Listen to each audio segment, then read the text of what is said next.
ውሻ ነኝ እውነት። ይኸው እንካ ውሰደኝ በእናትህ። ይኸው እንካ ይኸው አባባ እዚህ ሰፈር ነሽ እንዴ? እዚህ ሰፈር የሚሸጥ ውሻ ታውቂያለሽ? አለቃ ውሻ ፈልጌ ነበር እኮ የሚሸጥ ውሻ አለቃ ወደ አሜሪካ ይዤ ለመሄድ ፈልጌ ነበርና እስኪ የምታውቀው ካንገር ካለ ጠቁም። አሜሪካ ወደ አሜሪካ ይዤ ታዲያ እኔ ሰው መስዬ ነው እንዴ? የአሜሪካ ሲጠራ ውሻ ነኝ እኮ ነው። እኔ ውሻ ነኝ እውነት ውሻ ነኝ እውነት። ይኸው እንካ ውሰደኝ በእናትህ። ይኸው እንካ ይኸው ውሰደኝ በእናትህ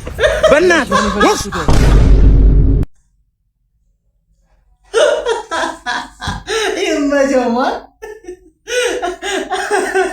በቃ የአሜሪካ ስም ሲጠራ ማን?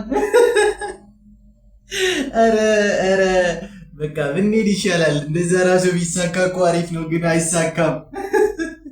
እንደዛ ራሱ አይሳካም። ይመችል እንዴ! ግድ ነው በዚህም በዛም ሆነ መውጣት ነው።